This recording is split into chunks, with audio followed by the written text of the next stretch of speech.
Hello and welcome to this week's edition of the City Update. I'm your host, Mark Aaron, Multimedia Design Manager for the City of Danville.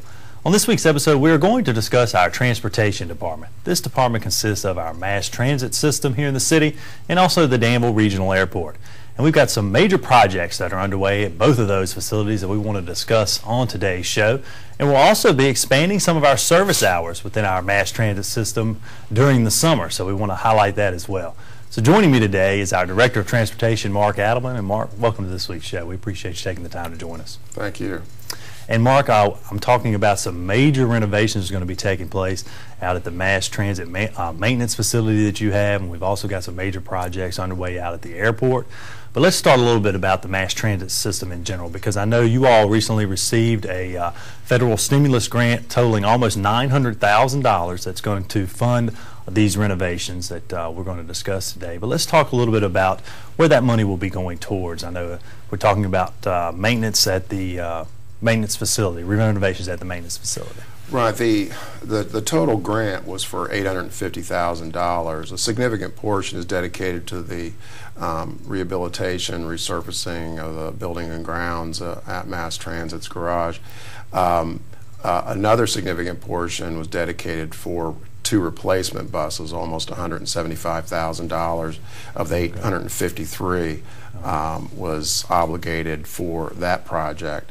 The balance went towards improvements such as bus shelters, passenger benches, but the vast majority of the allocation that we received through the state for stimulus funds is dedicated towards renovations for the Mass Transit garage. And you mentioned 2 new buses. Now, how many buses do we actually have in the fleet at Mass Transit? We have 15, and 2 of the 15 are trolley buses. The others are body-on chassis vehicles that are used for fixed route and demand response service. And I know 5 new shelters are going to go up. That's correct. 4 have already been erected at a variety of locations, and we're waiting approval for the final shelter to be installed at a shopping center. The other 4 that have been installed are at different locations across the city, including the new Social Security office, DCC, Piedmont Regional Medical Center, and Blue Park Shopping Center. So a great benefit to our riders. This has really been a real asset, a significant opportunity to improve passenger convenience with the benches and the shelters. Not only with new shelters, but we've also renovated some of our older shelters. That's correct. Replacing panels, etc. Right. The existing shelters, we had 7 existing shelters, and 1 is owned by Goodwill Industry, but the balance we renovated by replacing the Lexan panels. And those shelters were located at Edgewood and North End Shopping Center and the transfers and another location. Okay, but you have some new signage as well that part of this grant, some LED signage? That's correct. We got funding for a large LED sign that's located inside the transfer center building. Okay. And I think all these different improvements have really been greatly appreciated by our customers. And when you talk about the transfer center facility there, can you explain that to our viewers who may not be familiar with that new facility we have in place? Sure. 2.5 years ago, we constructed a transfer center building that was financed through an earmark, and the goal of the project was to construct a facility that would accommodate not only Danville Transit customers, provide shelter, an opportunity to wait on buses inside, but also for Greyhound customers. And this was the first time that we partnered with Greyhound. They were looking for a different location in Danville at the time, so the timing was very, very good, and they leased space from us, and Greyhound boards passengers on Spring Street, and Danville Transit uses the parking lot. We have bus lifts. So all the buses converge at this location at 515 Spring Street, and passengers transfer from one bus to another. And it really revitalized that entire area because you have new parking area, new landscaping, not just the building, but the entire block there, really. Right. The project also financed that transportation mural that's located at North Union and Spring Street. That was good. Now let's talk a little bit about the grant process. Was this a competitive grant that we had to apply for? For the stimulus? Mm-hmm. Yes. The initial grant that was awarded in February, that we made application for, in February, was based on what we were planning to submit without knowledge of the available stimulus funds. And then the state provided additional stimulus funds to small urban transit systems and indicated that it would be a competitive grant. So in September, we had an opportunity to sort through a wish list of projects that we might not have considered for several years, and were successful in securing the grant in January of 2010. Now let's talk about the bulk of this funding. As you mentioned, close to $600,000 going towards renovating the maintenance facility, which is located behind Public Works on Public Works property. And of course, this is where all the maintenance work takes place for your buses. But you also share this facility as well. Many people may not realize that, but I think the building was constructed about 25 years ago, and it was constructed solely for the purpose of mass transit use. But explain to our viewers that's kind of not the way it's set up now, right? That's correct. Several years ago, almost 15 years ago, Danville Public Schools moved their administrative offices and all their school buses to this site, and shortly thereafter, Public Works also based their radio communications tech at this facility. So the building was designed for approximately 20 employees, and now we're over 110 employees. So we've maxed out its assets and really needed to assess infrastructure improvements so that we could avoid the need to replacing the building, 25 years from now. Well, let's talk a little bit about what's going to take place with those improvements in the interior. I know you're going to be really revamping a lot of the interior portions of that building. That's correct. The first thing that I think is very noticeable to anyone that drives near the building and grounds is that the parking lot is in some sections in failing conditions. And one of the first things that we're tackling as a major aspect of the project is to resurface the lot. That's scheduled to occur beginning June 10th. We expect that part of the project will be done by the end of June. And also what's very noticeable when you drive to the facility is that you see that there is no controlled access on the side. There's no way to control vehicle access, separate bus traffic from cars. And one of our efforts is to establish perimeter fencing that would allow us to better control access. We'll have 2 automatic gates, one on one side of the facility and one at the rear of the facility. We will prevent buses from traveling through where employees park, so we'll be able to better control traffic. And then when you move into the inside of the facility, you'll notice that 25 years ago the building was not constructed with energy efficiency in mind, as our society is very focused on today. We'll be replacing the heating air conditioning system to make it more energy efficient, the lighting system in the entire building, maintenance bays, the wash bay, the office space.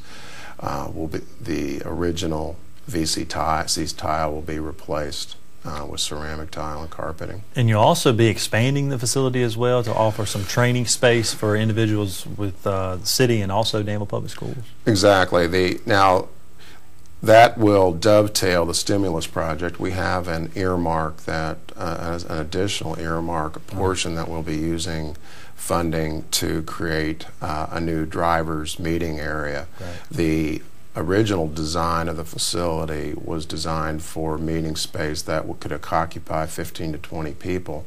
Over time, Danville Transit now has anywhere from 25 to 30 employees, and then when you add Danville Public Schools drivers, it really requires some additional space for meeting and training activities. Now, also part of this stimulus funding, I guess, will be some exterior cameras that we will install on all of our buses. I know we currently have cameras on the interior of the buses, but these will be exterior. That's correct. The stimulus grant provided funding for two exterior cameras. We already have interior cameras in the majority of our buses. And we also have another grant that was awarded by the state, what they refer to as a demonstration grant, that will finance some security improvements in the interior of the facility, construction of a wall, as well as we hope to have funding and available through the state grant that will be used in concert with the stimulus improvement project for the addition of, well, the establishment of a camera surveillance system that should include almost 29 cameras, interior and exterior of the facility, so that we'll be able to monitor activity, deter vandalism possibility. Great. Now let's talk about funding for the stimulus grant. Is that 100% funded federally? That's correct. Okay. Right. The vast majority of all these improvements are being funded entirely through federal funds. Great. Now we're going to take a quick break, but when we come back and break, I mentioned in my intro we'll be expanding our service hours in the summer for our Reserve-A-Ride program. When we come back, I want you to explain Reserve-A-Ride. Some of our viewers may not be familiar with that aspect, a little different than the fixed route service that you all provide, and some of the expanding hours. So stay tuned. We'll be touching on that when we come back from break.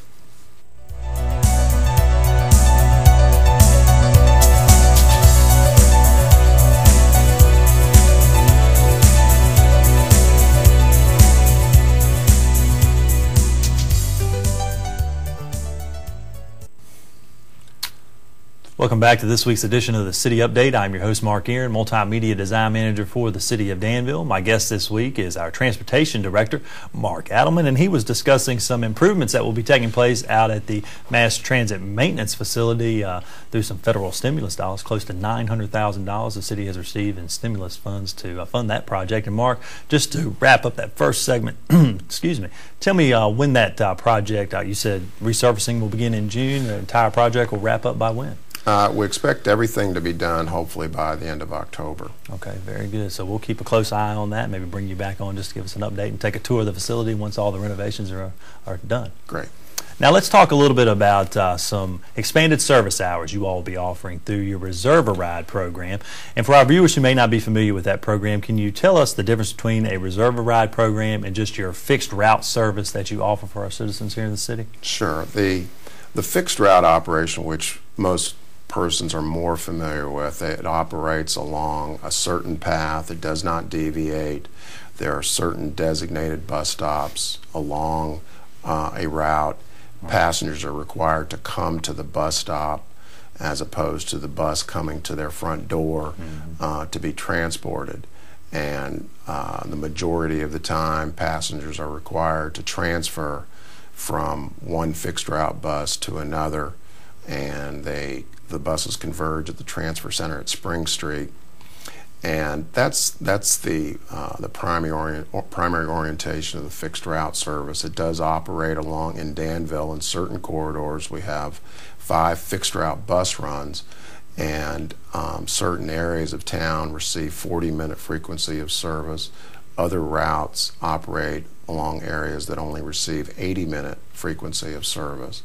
And a significant factor that we felt justified the need for establishing the Reserve-A-Ride service was that the fixed route service is really tailored to operate in only certain corridors of the city, such as Main Street all the way to the far west side of the city, North Main, Stoke Street to Danville Community College. And if you live outside those areas, then the fixed route service could be very inconvenient since there are only certain roads, corridors that we travel along. The Reserve-A-Ride service is different in that in order to receive service, you must call our phone number. We have actually 2 lines that passengers call to reserve service, and service has to be reserved in advance, either prior day or same day by 11 o'clock. And then our dispatcher schedulers will schedule service, batch those trips, and we can pick you up either right at your door and drop you off at the door of your chosen final destination. And alternatively, what's another unique aspect of the reserve ride service is that if you would like to be transported just from bus stop to bus stop, we have a reduced fare alternative for that as well. But the big difference is you must reserve service in order to receive it. Now we're expanding the hours for Reserve a Ride. Now what are the current hours that are in place, and what would those expanded hours be? Sure.